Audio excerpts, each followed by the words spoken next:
everybody. Welcome to the Kitchen Witchin' Halloween Spectacular. Today,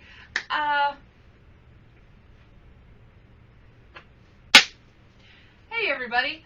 Welcome to the Kitchen Witchin' Halloween Spectacular. Coming to you from the ugliest kitchen in America. I'm your host, Susie Bianco. Thank you for joining me. Today we have a sort of unusual treat. Usually when you think Halloween, you think pumpkins, but you don't think pumpkin pie.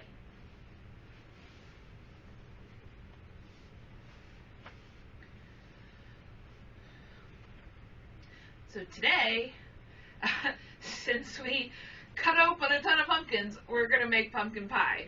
It's going to be a little bit unusual because we're going to do something different with the crust and the topping, but we're going to make it out of actual pumpkin.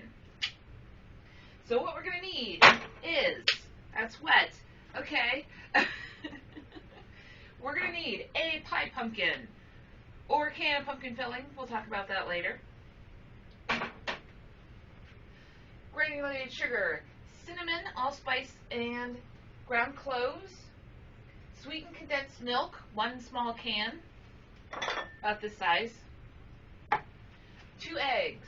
For the crust, we're going to need chocolate cookies, chocolate graham crackers, or chocolate Teddy Grahams, also all will work. Cocoa, melted salted butter, instead of unsalted butter, which we usually use, and brown sugar. And then we're going to do an unusual topping on it that has brown sugar, cardamom, and a pinch of cayenne pepper. It sounds weird, but it's really good. So let's go ahead and get started. Before we get too far, we need to get some pumpkin guts out of this. Now I would like to take a minute to mention that you can just go to the store and buy a can of pumpkin filling. It's fine. Like, this is nice because it says just pumpkin. It doesn't have any spices in it. Now, what you need to open this is tools. And if you don't have tools or you don't have the ability to open something like this and hammer a knife into a pumpkin, or since, you know, not everywhere in this country are these easy to find. This is a pie pumpkin, or also known as a sugar pumpkin. And, you know, they don't carry these at Dollar General, but they do carry this at Dollar General. I know a few years ago there was some big blow up around Thanksgiving where people were like, oh my gosh, that it's not all pumpkin in the pumpkin pie filling and the canned pie filling. There's other types of squash in there. These people have never eaten raw squash in their life, I think, because, to be honest, you know, these do have are slightly sweeter. You can eat jack-o'-lantern pumpkins. It's squash, you can eat them, but we tend to eat pie pumpkins because they're sweeter. They have a little bit natural sweetness in them. But if you didn't know any better and somebody handed you some pumpkin or some squash or zucchini or something like that, you know, most people would not be able to identify each of them correctly raw. So even if you got some random squash in your pumpkin pie filling, it's fine. It's all good. We're going to add some spices, we're going to add some sugar. You wouldn't be able to tell the difference anyway. So don't shame people if this is all they got for pumpkin pie, okay? We're all poor, man. There's no middle class anymore. We gotta stick together. Class solidarity, including eating canned pumpkin. Anyway, so we're gonna choose your weapon. This is actually a really crappy. You ever see those knife blocks with the set of knives in them? These are the butcher knives that come in those. This thing is thin as hell. You don't want to use this for actual meat, but it does come in handy for cutting strange things. Like if you had a giant ice block, for instance, this would be good for chopping it down. You know, not that they get delivered anymore, but if you had one, this would be good for that. or cutting a very large potato. I don't know. I just literally, this is the only reason why I still have this here, because I cut pumpkins with it and it works really well. You also want something to hit it with. Now I have a rubber mallet. I have a big ass wooden mallet. I wouldn't use an actual hammer, like a metal hammer, because it might do bad things to your cheap ass butcher blade thing, whatever you want to call this. To something a little bit softer. I usually use like my little rubber mallet because it's not as unwieldy as this thing. So we're going to go ahead, flip this over, make sure you get it in a spot where it's not going to roll around on you a lot. And what I like to do is make a thin score just with my hand, just to get through a little bit of the skin so it won't slide off when you hit it. And then just hammer it down.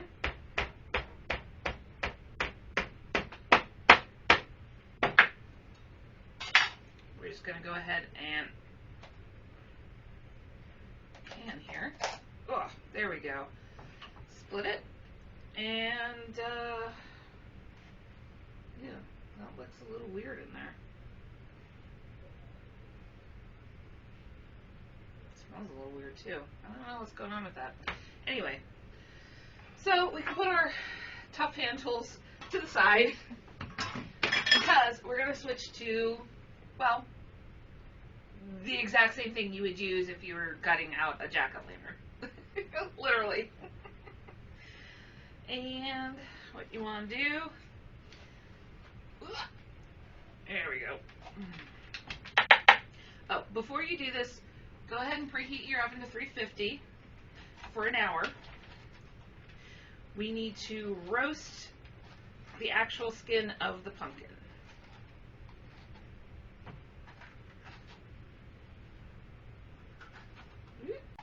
It's nice and clean, just like you would for a normal jack-o'-lantern. Make sure there's none of those strings in there.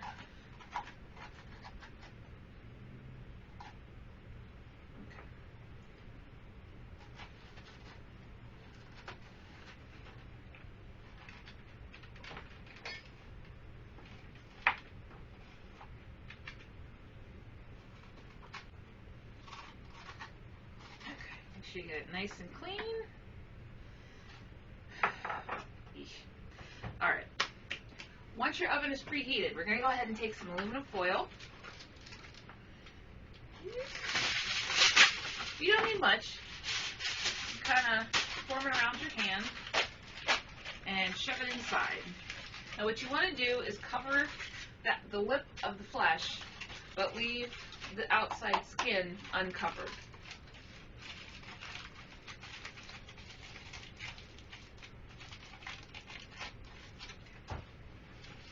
Doesn't have to be pretty.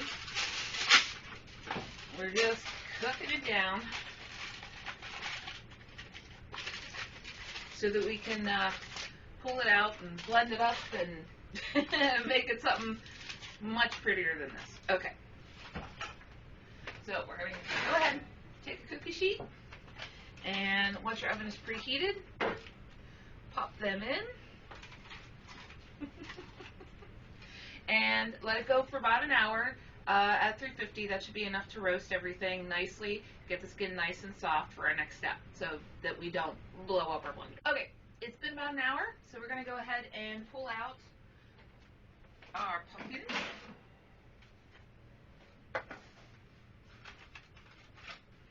And it looks very good.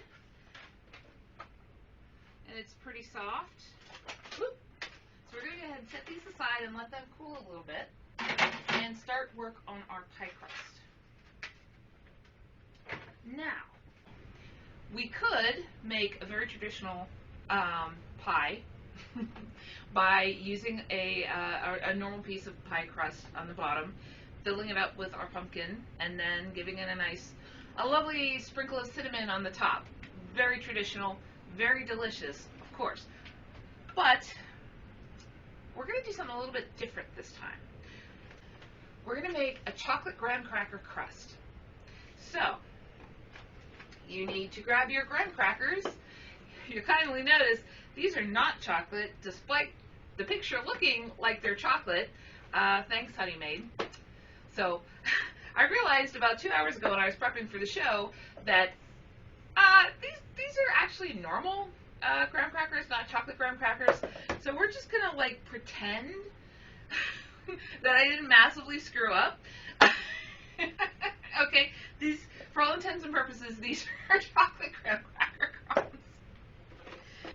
So what you want to do is take about a sleeve or so. There's 1, 2, 3, 4, 5, 6, 7, 8, 9. It's a little over a sleeve. You want 11 to 12. You should be about a cup and a half of final product here. And what you can do is put them in a bag and whack them with a rolling pin. It's the fun way to mix them up. But what we should do, and what is easier for certain people who have physical disabilities, is to just use our friendly little food processor here. But what you can do is kind of give them a bit of a punch down, break them into small pieces, and in batches, grind them down until they're very, very fine and fairly uniform.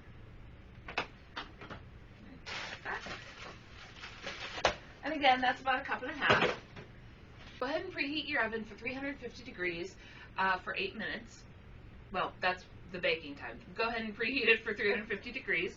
And go ahead and melt 1 stick of salted butter. This is like normal table butter you would use. You don't need unsalted because we don't want to add any extra salt in here, but we do want to give it a little bit extra of a little punch there. So we're going to go ahead and use our salted butter.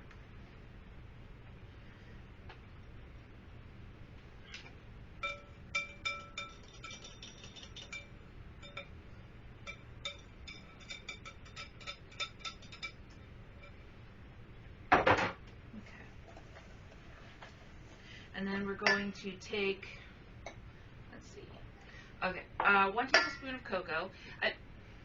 Now, a quick note on this. I would put in a tablespoon of cocoa even if I was using chocolate graham crackers. If you're using something like Oreos, where you remove the middle cream, or if you're using something like chocolate Teddy Grahams, both excellent choices for crust.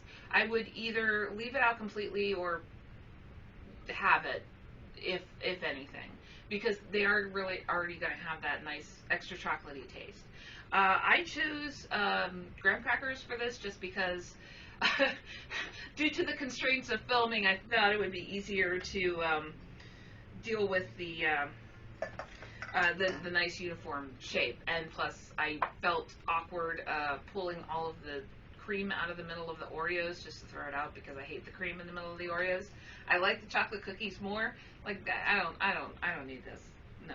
So we're gonna go ahead and put in a tablespoon of cocoa and 1/3 of a cup of brown sugar. And give that a nice stir. You don't want that to be too wet.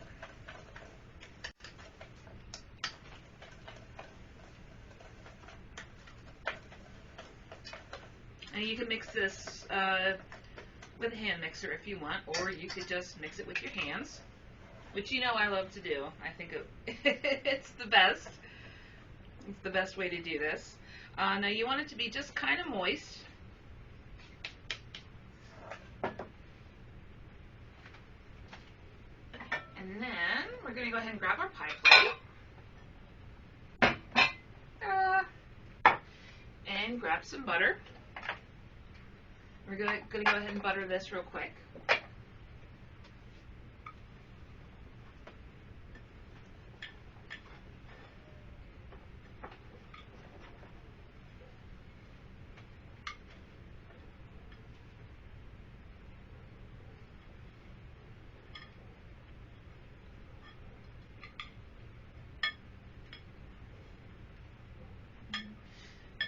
We've done this before on the show, you know. Same rules apply. Make sure that there's no unbuttered spots, especially in the corners. Make sure you reinforce that. Okay.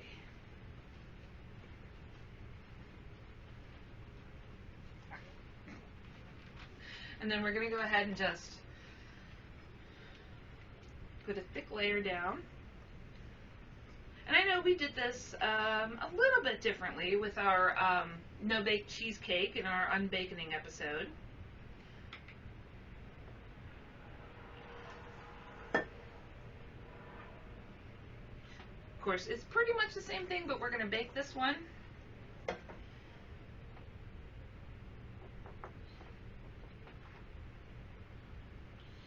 And you can go back and rewatch that if you're having any problems with this.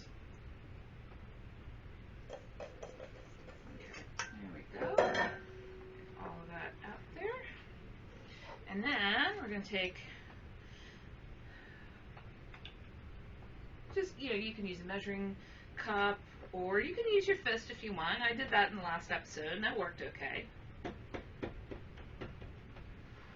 But because this is going to be holding some serious weight, I want to make sure that I use something hard and flat on the bottom to really pack it down. Your mileage may vary, and that's fine.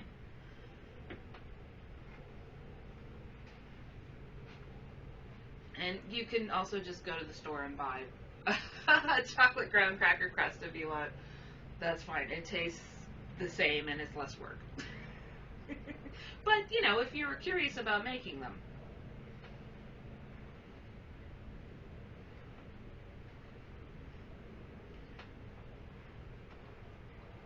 Okay, so we got a little extra here. Make sure you kind of even it out. And put it in some places where it's not quite as high.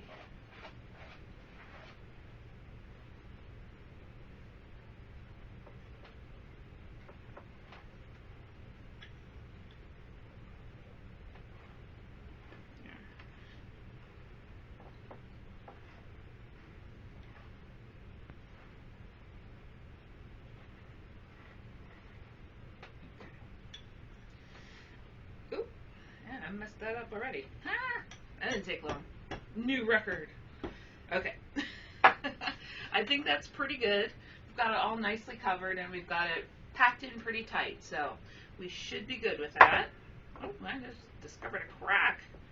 No! Alright, let's just move some of this around a little bit. Yep, alright. That looks good. So we're going to go ahead and pop this in our hopefully already preheated ovens for 8 minutes. So we'll be back in just a sec. Alright, well, it's been about 8 minutes, so we're going to go ahead and pull our crust out.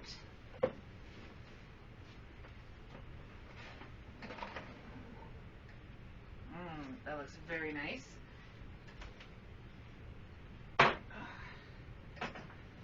And we'll leave that up there for a little bit until we're done with our filling. It might take a minute, so we just let it cool by itself and not disturb it. So, by now, our pumpkins are nice and cool and easy to handle, as you can see. We're going to go ahead and pull them out of their skin. If you see any little hairs in there, go ahead and pull them off. And stuck them in a blender. We're going to just blend the hell out of this. Now, in theory, these should just peel right off. That's how you'll know you've roasted it enough, that the skin will just peel right off without too much trouble.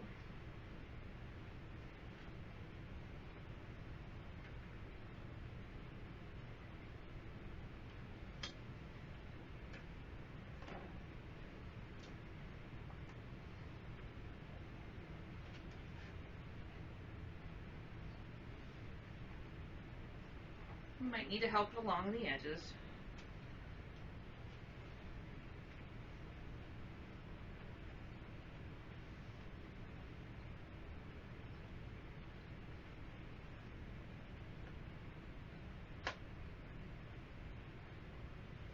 Alright.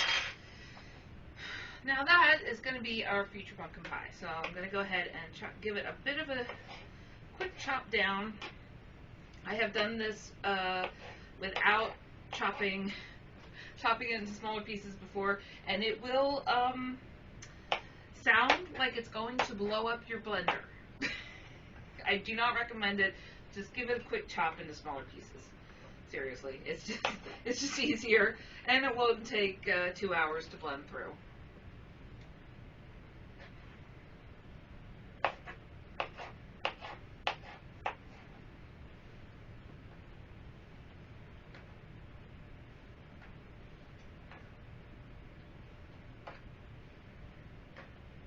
Okay, and then start with the other half. Go ahead and now you can chop off the stem part when you put it in before you put it in the oven if you want, or you can wait until it's a little bit softer to chop off. Whichever is up to you.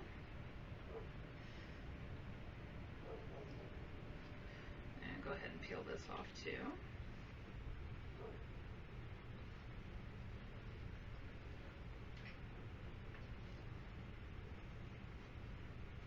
Whoop.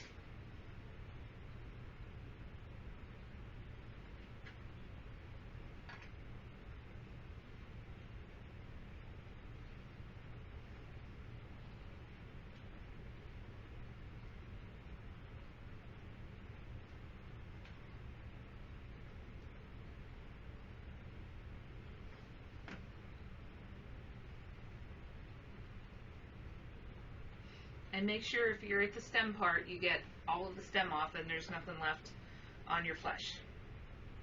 Yes. Oh. That was supposed to be spooky, but I just sound like I'm confused.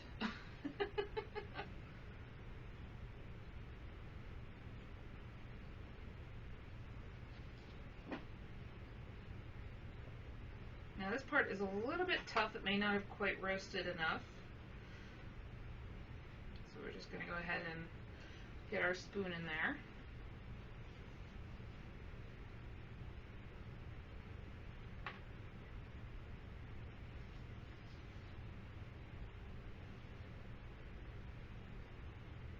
Okay. All good. I'm going to go ahead and chop these into smaller pieces.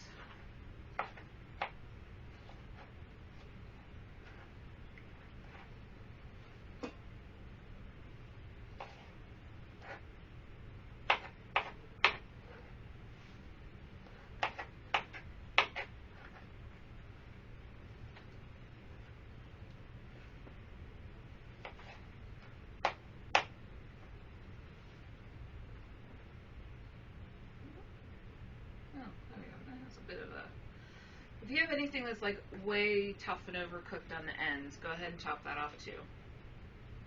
That's fine.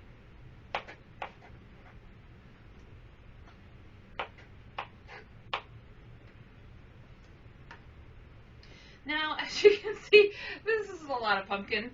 So what you might want to do is just do this in shifts.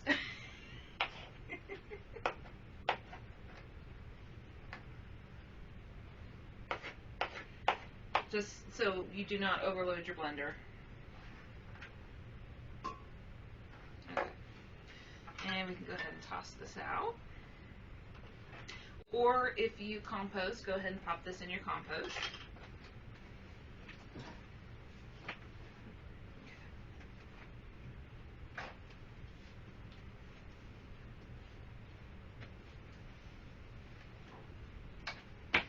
Make sure your lid is on. You do not want pumpkin puree all over your walls. Just trust me. I know from experience. It's me. Of course I've done that. There we go. On. Good job.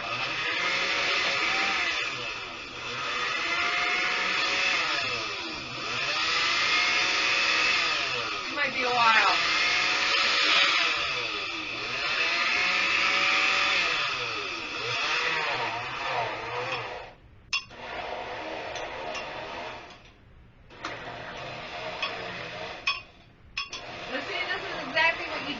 Do. Don't ever stick any implements into the blood. Come on, the show's been on long enough. You know not to do what I do.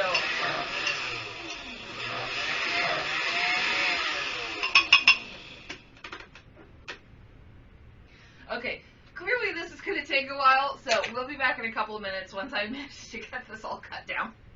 Okay, after about 20 minutes or so of running the blender and launching pumpkin at myself, because, come on, let's not shit ourselves. I knew it was coming. You know me, and I knew it was coming. And I probably still have pumpkin in my hair somewhere, or on my hat. Anyway, so we have a very nice pumpkin puree. Go ahead and transfer it from the blender into a bowl. Sorry, it doesn't have to be this specifically, just a different bowl. And then we're going to go ahead and add our ingredients directly to the blender and slowly add the pumpkin back in. Ostensibly, what we're doing is making an egg custard with pumpkin in it. So we need 2 eggs, a cup of white sugar, and a can of sweetened condensed milk. This stuff is like really good. Also, oh, oops, I got some spices in there. Oh, also a half of a teaspoon of each clove, allspice, and cinnamon. I'm very specific about what goes in my pumpkin pies and what goes in my apple pies. So we don't have any ginger in this. We just, and we don't have any nutmeg. It's just cinnamon, cloves, and allspice. There you go. Because we don't want it to be sharp and biting like the apple pies. We want it to be a little bit, you know, warmer and more comforting because of the smoothness of the pumpkin. That's how I think about it. Also, if you want a fun topping, open up the can of this and put it in a small pot of boiling water up to about here. Make sure you pay attention to it and it doesn't boil over, because I have had water boil over into my, and it's not good. And let it sit for a while, and you'll get a nice little can of quick and easy caramel topping that you can put on the pumpkin pie, and it's delicious. Anyway, so we're going to go ahead and put in 1 can of that. That's a 14-ounce can. It's about 1 3/4 of a cup. Eventually,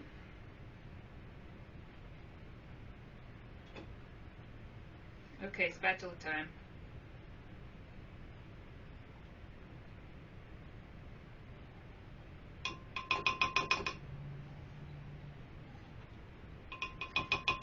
Now, the fun thing about this is you can literally just put, like, especially if you're making this quick with canned pumpkin. Oh, those of you using canned pumpkin, this is where you want to start in again. You can ignore all the pumpkin roasting and shredding malarkey. And so what you can do is just add all of this to your blender, blend it up, dump it in a pie shell. Or, also fun thing, being that, as I said, it's an egg custard, you can literally just pour it in a casserole dish, an already buttered casserole dish, pop it in the oven. And you can do some fun things with the topping too. We'll get to that in a second. But for now, let me finish putting this in so I don't forget. I'm going to put on our spices off my little death plate. 2 eggs. Don't worry about mixing them, they'll get mixed up in there. And our sugar. Now we're going to go ahead and put this all back into a blend.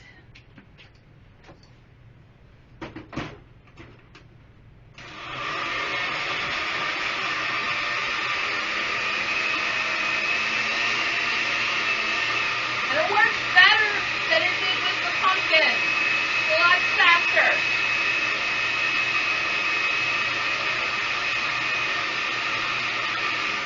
Alright, and then slowly sort of add in our pumpkin here. I found that when you have a lot of liquid, it helps incorporate your solids a lot better when you're using the blender.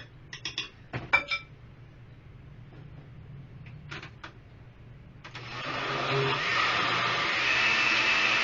lot faster too.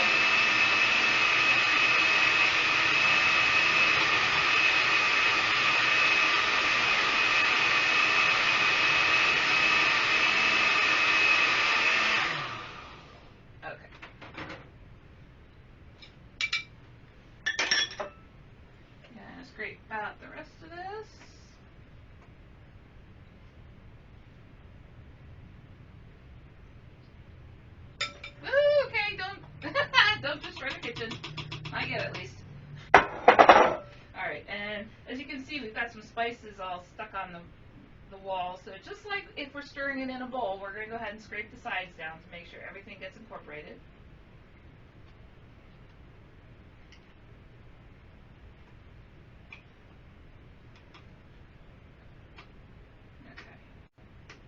And now, since we have everything in the blender, we're going to make sure we give it a nice long blend to get everything mixed up.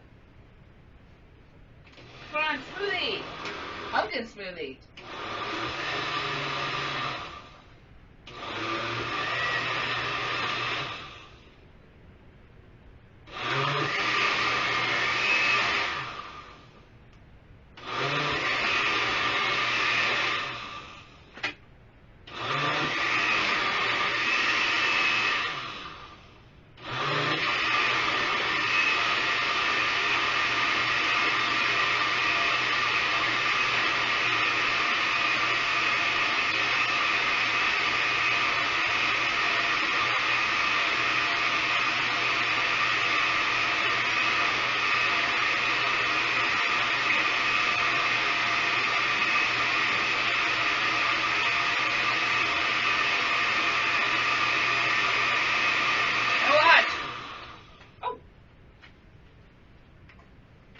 Alright, that is nicely mixed up.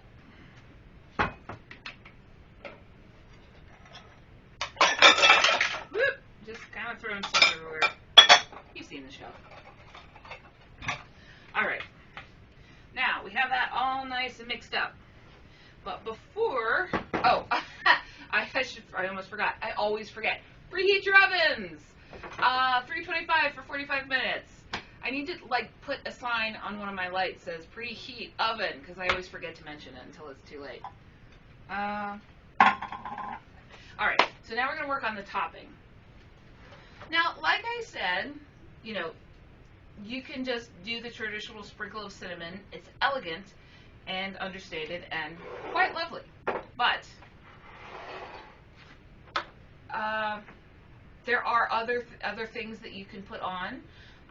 You can do the Dutch apple pies that we made last year. You can take that topping and put it on. You can make streusel. It's supposed to be very good. Pecans or peanuts and pretzel pieces and brown sugar. I've run across that in one of my cookbooks, and it actually sounded pretty good. Normally I would be like, this is something the Midwest came up with, right, because of the addition of the pretzels. Nothing but love, Midwest, but you guys have weird food. But honestly, it sounded pretty good. So there's, all sorts of fun stuff you can do, as long as you make room for the most important part of any pumpkin pie, not the pumpkin, the whipped cream on top. And with this, I think it'll actually really accent the whipped cream very nicely. We're going to get our handy-dandy little tiny Hamilton Beach, Proctor Silex food processor out and plug it in. I need more outlets in this kitchen, but that is why I say it's the ugliest kitchen in America, because I've got an outlet over there that currently has my lights plugged into it and my oven, and I have an outlet over here that currently has that oven in it and a space for the blender. So I had to hide the blender in between takes. Alright, so what we're going to do is put in half a cup of brown sugar. Now this will vary depending on, how many pies you're making, but per pie and a little bit more, just to cover your bases. Okay, and this is a half a tablespoon of cardamom. Now, a note on cardamom, it is not super easy to get. I fully admit that. I bought a bottle like this size and it was $10. Now, I could go to my local farm market half an hour from here and buy a bottle this big for $9. But, so if, it smells really lovely and it tastes very interesting. But if you can't get it, we're going to use the two ingredients that I just told you I don't use in pumpkin pies. Go ahead and put a little bit of nutmeg and a little bit of ginger, and you'll be able to mimic the taste of the cardamom pretty well. I know I'm a hypocrite. Just trust me, okay? It's going to be good. And this is only, if you want to put this on. If not, that's okay too. But we're going to do it for this episode because I kind of came up with this off the fly, like yesterday, and I'm like, Oh, let's see how that works. So we'll see if it works. Feel free to not follow me into my madness, because it's not safe there. Alright, so we're going to put in a half tablespoon of cardamom. That doesn't fit. And then we're going to get some cayenne pepper. And you want to be very careful with this, if you remember back to the chili episode. And we're just going to, we don't want to have face melting pie. Okay, nobody wants that. We're not going for heat. Well, we're going for a little bit heat, but we're going for sort of, it's going to fill out, round out the flavor a little bit, give us a tiny little kick, but not take over the whole show. We'll put it that way. So just a couple of very small shakes, like a 1/16 of a tablespoon, if that. Probably not that. Very, very little. Let's see. There we go. Okay. Tiny little bit for the amount that you're making. We're going to go ahead and, if I can get this on. My God. There we go. Nope. Why are you not working? Why do you hate me, food processor? There we go. Okay. So I want this to be real fine on the top of the pie. So we're going to sort of grind down the brown sugar pieces a little bit. Plus, it'll mix everything in very nicely.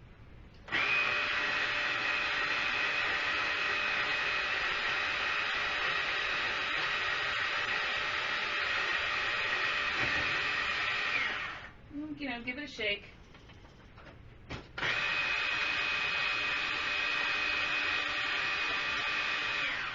But it's fairly dry together, so it shouldn't, you know, it shouldn't like clump up or anything. It smells excellent. All right. Okay. So we're going to go ahead and grab our pie plate. Oh, now it's time for Pumpkin Vengers Assemble. Yeah, that was terrible. Shut up. All right. So go ahead and just pour it on in. And remember, we don't want to go, we're going to be using our 2/3 rule with this. We don't want to fill it over 2/3 because it will raise and it'll go everywhere. Just a little bit more. Yep, that's about good. And see, we have a bunch left over, so we're going to go ahead and put the rest in our little, still entirely too big casserole dish. All right. Scrape a little bit out here. Just because we did a lot of work to get to this point, so we don't want to waste this. Also, this is not nearly full enough, so.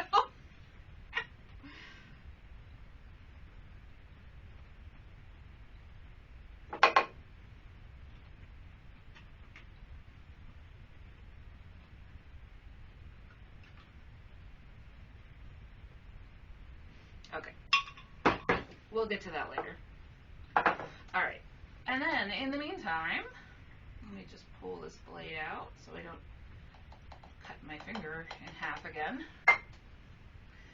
And then just very lightly give it a sprinkle. You don't have to go heavy with this. We don't want to crust necessarily.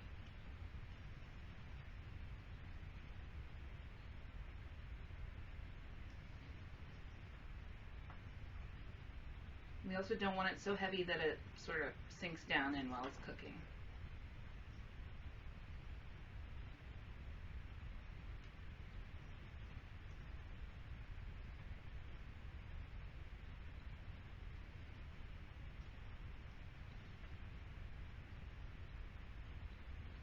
That looks good. Now this is not like the banana bread where we're going to have just a crust of brown sugar over top. Just a little bit of flair to make it look pretty and interesting. And so the taste comes through. Alright, so we're going to go ahead and pop it in. Our hopefully preheated ovens. Pretty sure I mentioned that. Alright, and we'll see you back in about 45 minutes. Okay, it's been 45 minutes. Our timer's gone off. So let's do our knife test.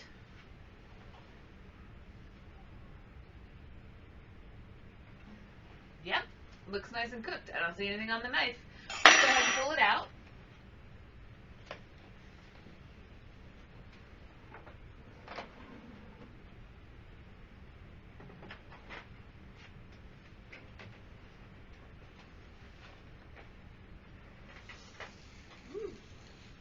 That's a fun sound. It's apparently I had grease on this. Alright, now that looks gorgeous. I mean, it looks a little bubonic plaguey on the top, but trust me, it'll be delicious. That didn't really encourage anyone to eat this, did it? It smells good, though. Okay. And a quick note,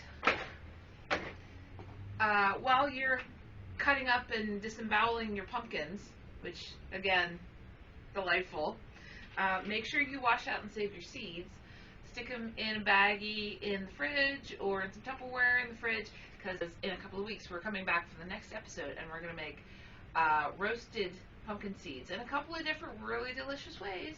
So you want to have a good bit of stock there to work from. Alright, well, that's about all for this episode of our Halloween Spectacular with our slightly bubonic-y pie. Not helping matters at all, I know. But thank you for joining us here on our Kitchen Witchin' Halloween Spectacular episode, coming to you from the ugliest kitchen in America. And happy cooking, everybody. We'll see you next time.